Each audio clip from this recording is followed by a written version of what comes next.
welcome to another exciting episode of Live With. I'm Dave Palumbo, your host tonight, and we are here with our guest of the evening, IFBB Bikini Pro, former co-host of Access Bodybuilding here at RxMuscle.com, and the ex-wife of Lee Thompson. It's my distinct privilege to welcome Stacey Oster to the show. How you doing? Wow, what an introduction that is. Hi, Dave. I'm doing pretty good. How about you? Good. We haven't talked in what seems like years. A lot of our diehard fans here at RxMuscle.com remember the Access Bodybuilding radio show that we used to have on the site. That was Aaron Singerman and you were the co-hosts, and it was a gossip-filled radio show. I actually loved the show. And just when the ratings were really getting very high, you kind of disappeared from the, I guess, weren't able to do the show anymore. And I never really knew what happened. Yeah, I know. A lot of people actually didn't know what happened. In fact, I kind of didn't even know either. I was caught up in kind of a crap storm of stuff that I enjoyed doing the show. Aaron and I were on a roll. And to be honest with you, you know what? I was recording that show when I was on the road quite a bit. And we'll talk about that a little bit later, but I was not in a really healthy relationship with Lee. And I remember recording a show in a hotel when I was driving back from Texas to Colorado during one of the runaway stunts that I was trying to get away from Lee. And so it was actually a good time because Aaron really he talked me through a lot of stuff. But what happened was, Lee didn't want me to do the show anymore. He felt like I was just getting a little bit too much attention, and he didn't like that I was kind of making a name for myself maybe, and it just really intimidated him in a lot of ways. So he made it pretty clear that he didn't want me to do the show, and it kind of just fizzled off into nothing. I didn't talk about it much to you or anyone else because I was kind of embarrassed about it, to be honest with you, because I didn't take a stand for what I really enjoyed and what I really liked doing. To be honest, I really loved you on that show because I think you got a lot of spunk, you got a lot of personality, and you're very intelligent. Plus, you look good too, which always helps. And I thought that the show was great. So it was sad when he did pull the plug on that. But you contacted me. Obviously, Lee Thompson, who used to be the NPC district chairman in Texas, and one of the top guys in the NPC, and a head judge at a lot of IFBB shows, starting his own organization called the NSL, just recently, the Inspire Sports League. And he is coming off as the savior of the sport. At least that's the way he's portraying himself. And you contacted me, I didn't contact you, and you said to me, Dave, I would really love to come on the show to tell the world, my side of the story, what my experience was with Lee. And, I felt that, once again, I like to give people the ability to talk, to reveal what's going on inside. And like I said, I was kind of upset that we lost you as a co-host. So to me, this is kind of like a better way or kind of like a way to kind of close doors that maybe were open there. Talk to us a little bit about what's going on or what was going on during that time period and during your relationship with Lee. Oh, well, there's a lot. We could go on for hours with it, but I kind of smiled when you said that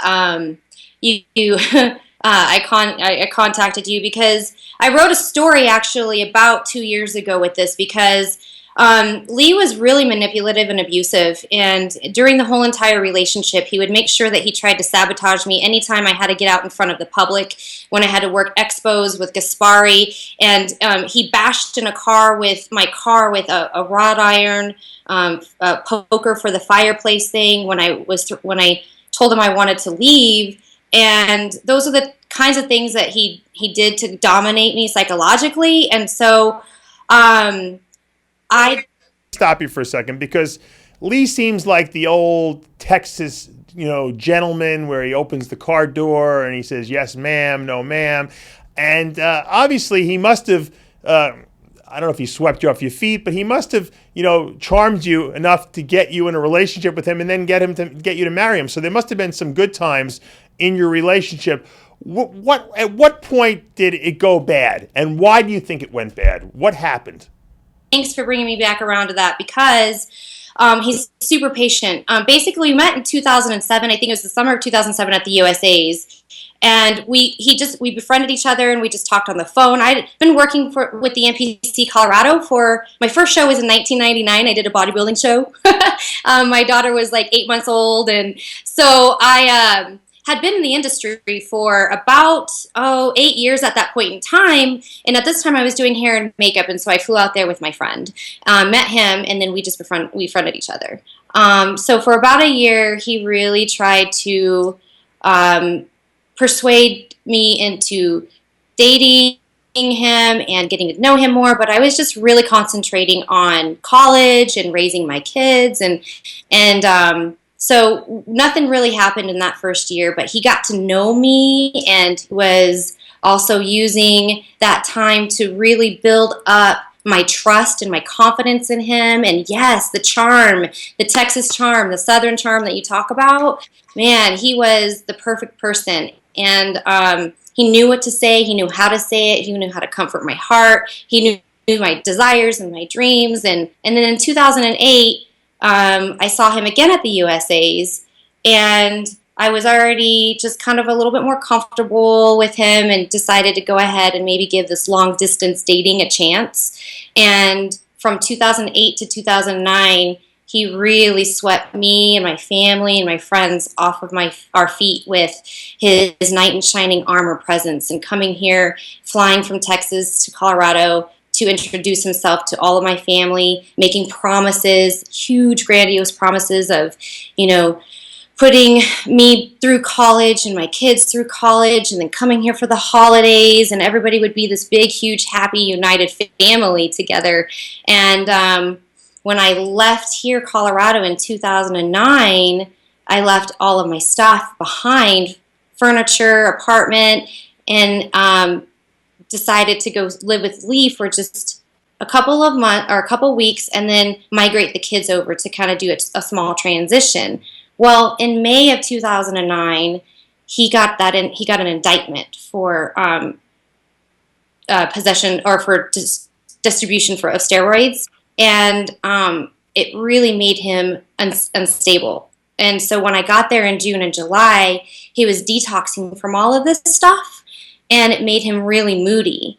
And Stop you for a second, because he was indicted. I remember that was in the news.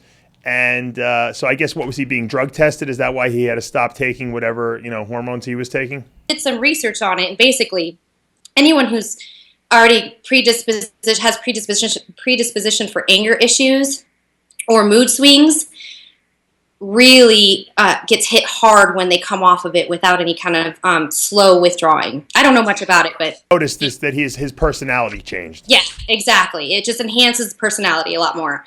So I don't know much about it, but it does that. So anyway, what happened in your relationship? Because here he is. It seemed like he really wanted to be with you, and then all of a sudden things changed. When things changed with your relationship, what was the dynamic like between you at that point and him? In the summer of 2009, or once you started noticing that he was not the person maybe that he was portraying himself to be? As soon as I got there, it was an anomaly of him getting indicted and having to come off of whatever he was on, and then me moving there and being completely removed from anything familiar.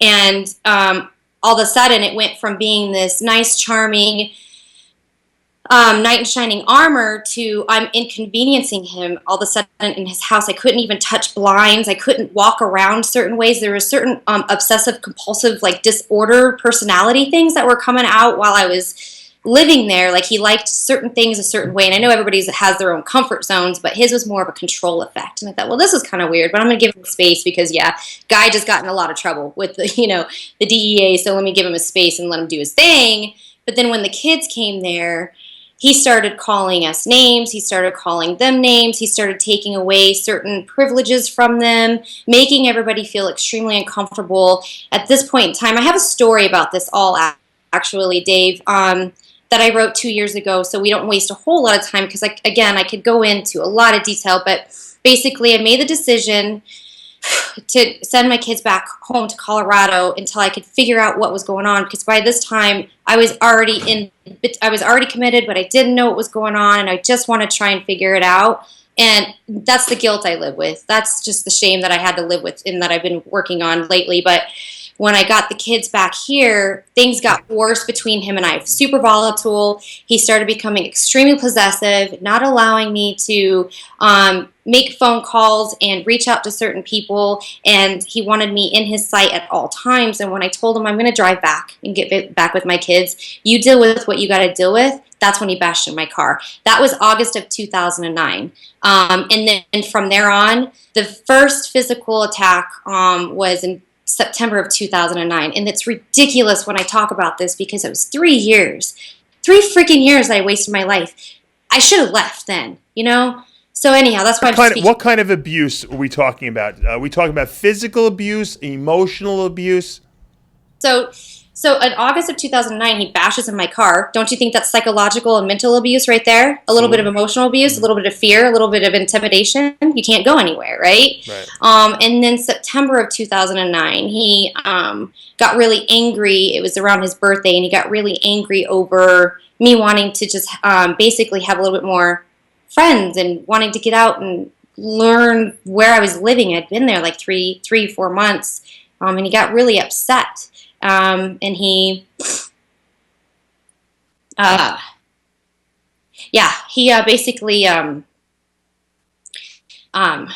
we were standing in the kitchen, and he got really mad at me, and he decided that he wanted to control me physically, pulled my hair and pulled me across the counter and hit my leg across the counter, left a really big giant bruise. And that was the beginning of the physical. Now, Stacey, a lot of people might be saying at this point, well, you know, it's your word against his, but you've provided us with some text messages that you and him went back and forth with, where he actually admitted to putting his hands on you. That's right? Is that? Yeah. Sorry. Okay. Up on the screen, so we can just see them, because a lot of people may think that we're making this up, or you're making this up. This is. I mean, he physically assaulted you essentially, and I'm sure at that point you were scared enough that you didn't do anything about it. You didn't call the police, did you?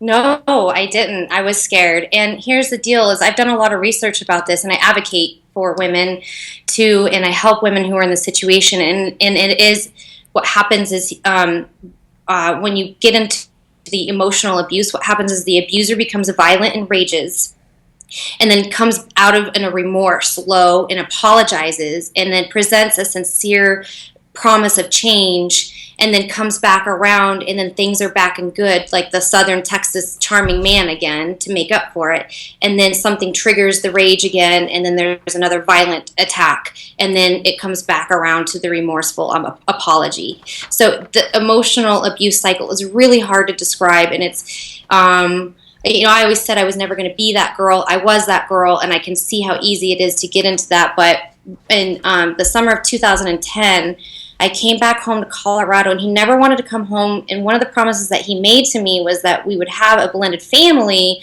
but he never wanted to be around my family. After he got to know my family, they didn't see him ever again. And I isolated myself from them because of embarrassment and shame. Yes. But then when I did come home, I still wasn't physically present with anybody. I was always on the phone with him, fighting and arguing, and he was always threatening me and accusing me of sleeping around with other people while I was here, when I was with my family, when I was with my kids.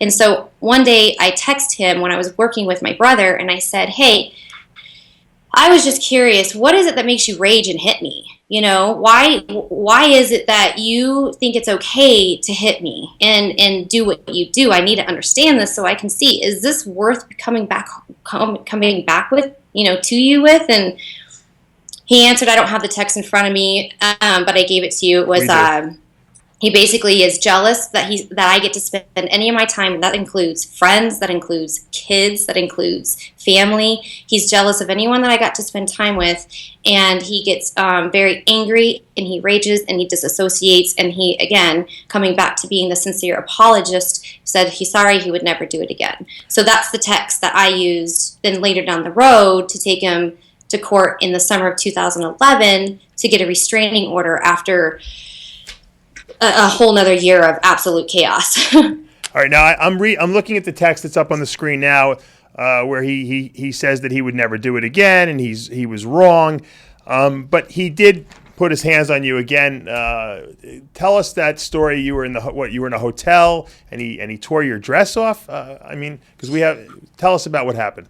So actually, Dave, he didn't do it again. What happened was that was in February of 2010. We were in Vegas at the Aria Hotel, and he was drinking a lot with his buddy, and I could already tell something was up.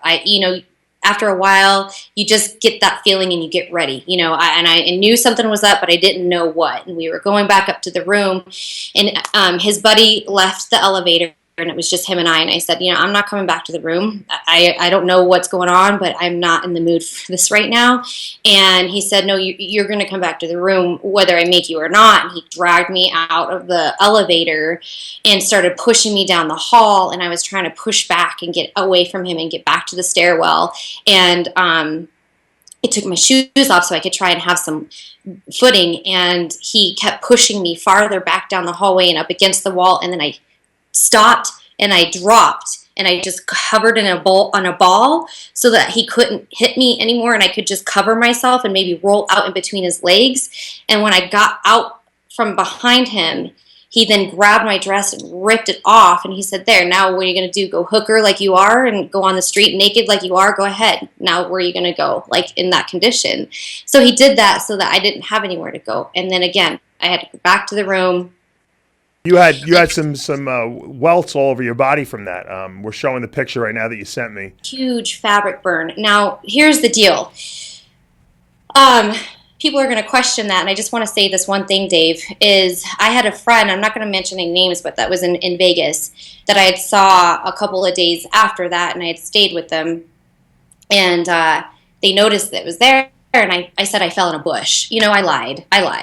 And they were a couple, and they said, no, we know that you didn't fall in a bush. And she advised me, she said, listen, I know that you're lying. I know you're isolating yourself, and it's going to take you a really long time to get out if you get out with your life. I highly suggest you start taking records. And that's why you started taking pictures and stuff like that? That's the beginning of my record keeping.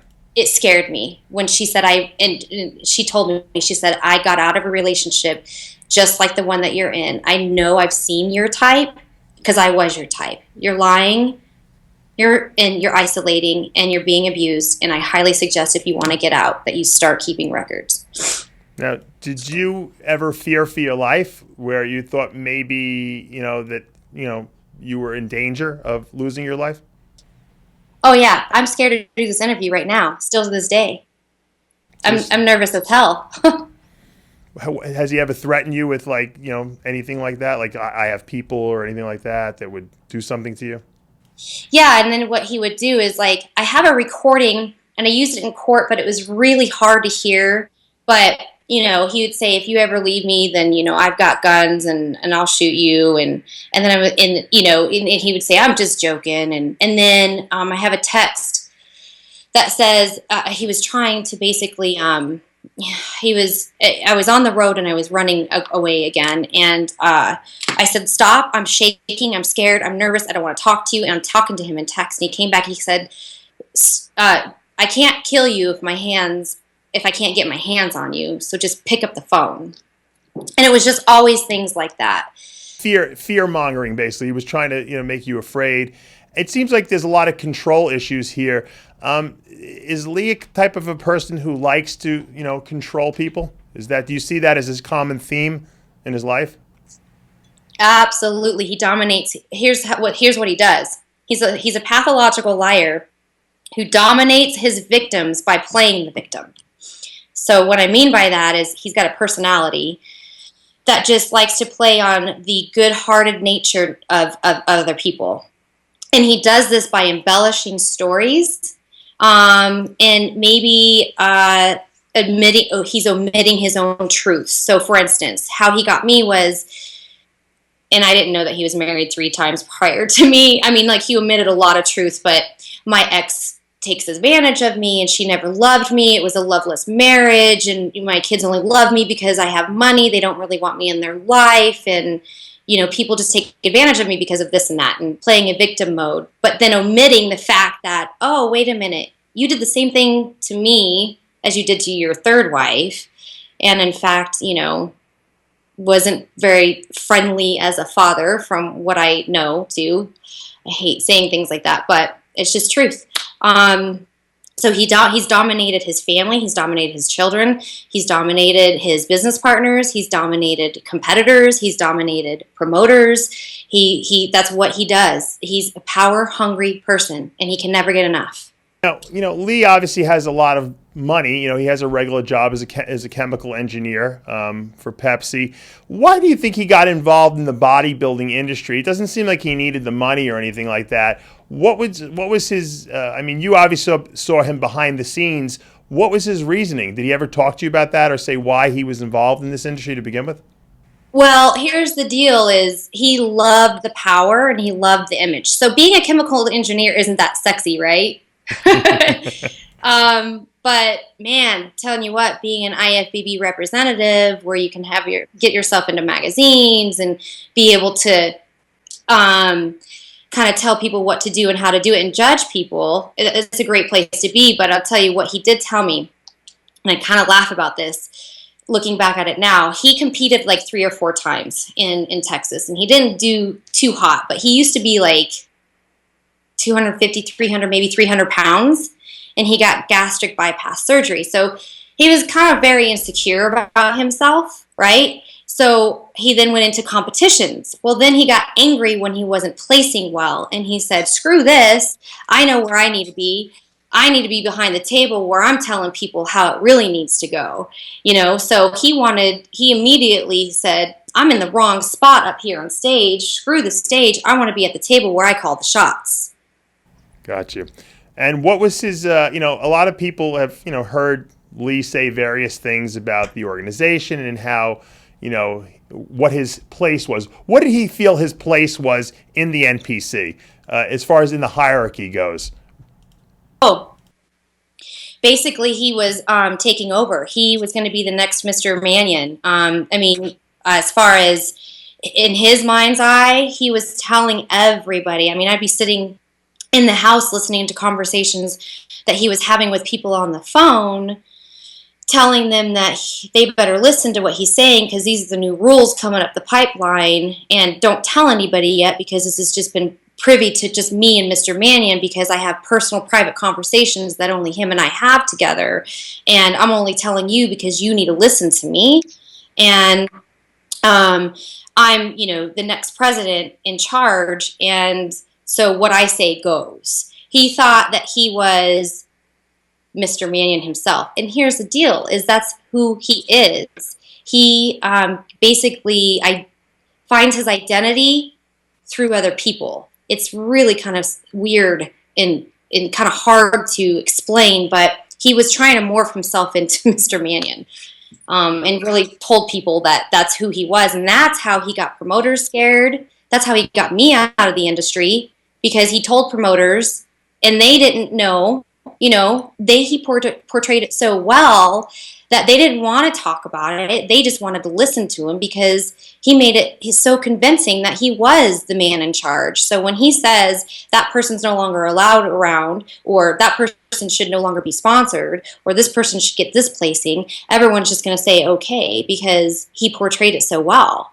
You're saying he was a liar. Is that what you're saying? Oh, yeah. Now, as far as the hierarchy of the NPC goes, obviously Jim Manion owns the NPC. He's, the president. As long as I've known Steve Weinberger is Jim Manion's right-hand man. How did Lee think that he was going to displace Steve Weinberger in this whole hierarchy? Because Steve is like, he's the man there. He's, the guy who gets things done. I just don't get it. I don't know, and I wish Dave, I have like 85 audio recordings from voicemails to like fights and stuff, and I wish that I could find this one of him basically saying how Steve didn't know anything and that Lee was Jim's right-hand man. And so I don't know where Lee was coming up with this. I mean, it was just in his own head. I mean, he's very delusional, so he makes a lot of things up anyway. So, I mean, I think he believed his own crap. Do you think that, because I know recently Lee was getting a lot of his judging responsibilities yanked from him in the NPC IFBB. He wasn't allowed to go to these European shows anymore and judge. And do you think the fact that he felt that power was being taken away from him was the impetus for him to start this new organization? In my opinion, again, to my best understanding and just from what I know of him, I feel like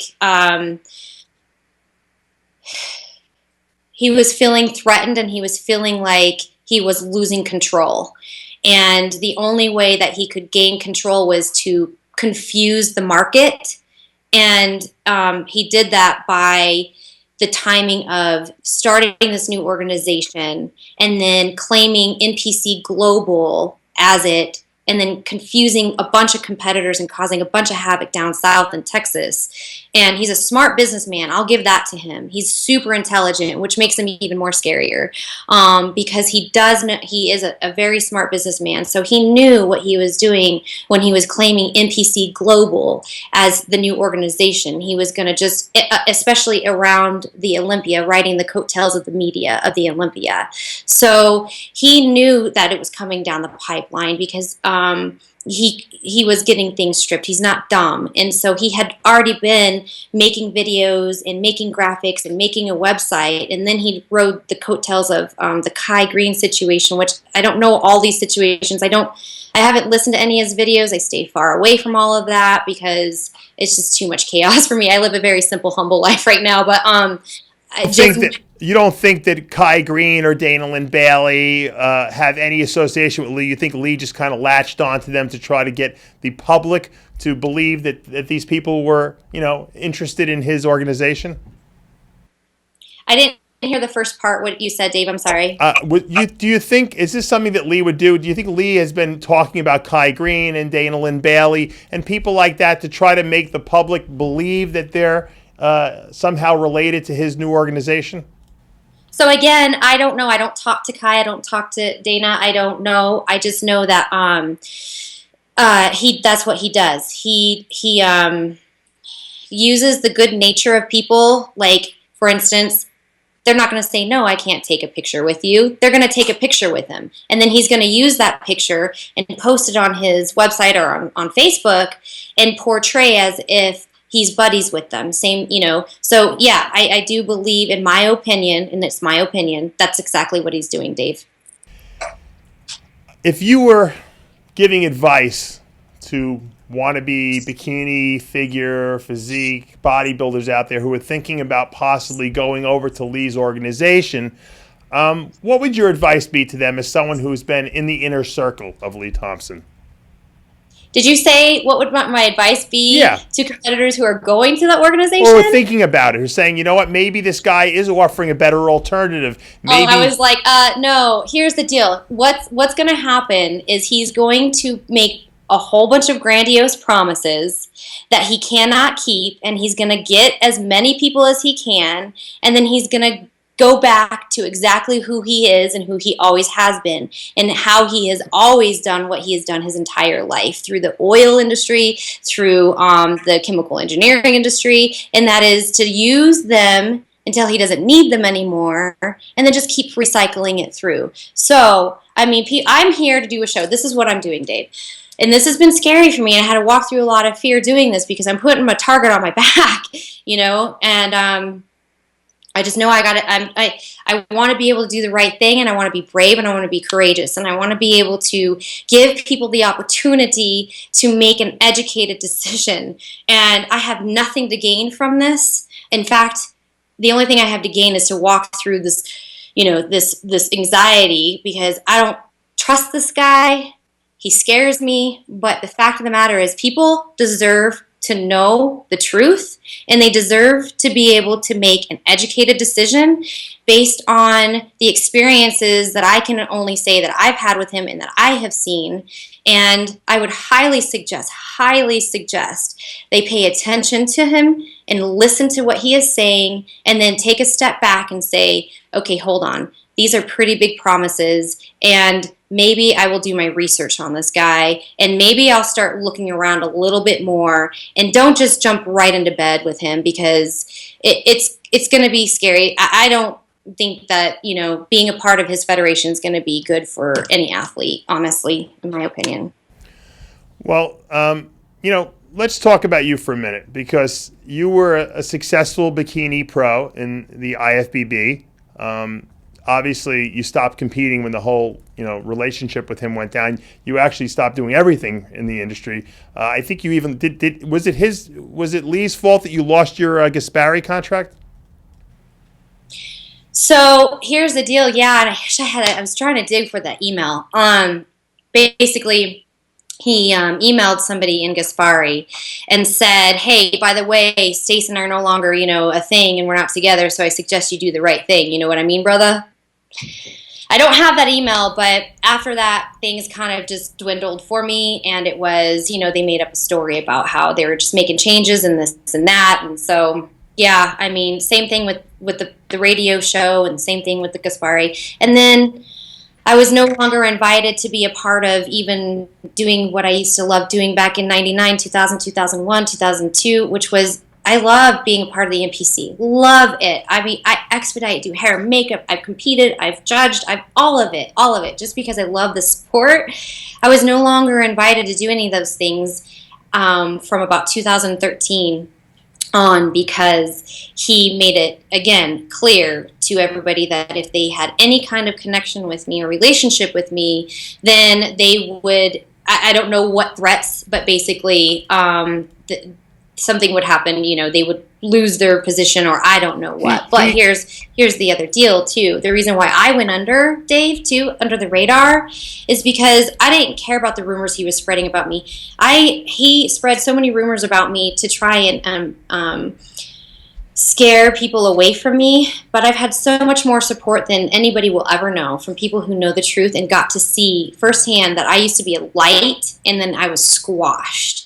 And I just wanted my life back. I wanted my kids back, and I just wanted to be happy again. So I didn't go running around trying to chase ghosts of gossip and rumors that he was spreading about me. I let him be the basically be the terror that he was, knowing that it would eventually catch up with him. Well, and it is. And so that's the reason why I haven't been around. He took away.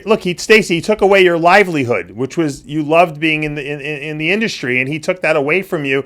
And it seems like he does that with pretty much anyone who opposes him. So, and I tell athletes this all the time. Before you make decisions about going someplace that you think might be better, look at the person, look at the organization that you're looking at, because you know what?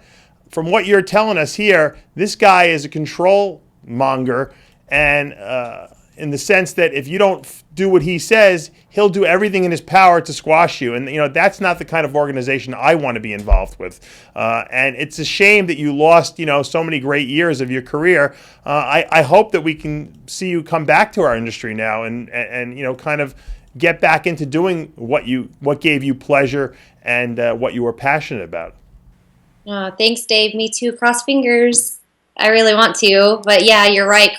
And what's scary about him too is you never know how you're going to cross his path. So these competitors or these athletes that may or may not go to his federation might say the wrong thing and not even know it. And here's the deal: is he doesn't do it to their face; he does it behind their back. So he leaves a path of destruction and pain and confusion. But to go back to being a part of the industry that I love, yeah, I'm already going to help expedite a show here in Colorado in November, and I just got done helping some competitors this last weekend in Wyoming, and I've been helping competitors just like quietly. I just kind of since 2013. I haven't stopped. I've helped pose. I've helped do everything that I can without letting anybody know, just because I didn't want them to get a bad rap. Same reason why I didn't stay in relationships with anyone in the industry, because I didn't want them to get in trouble by him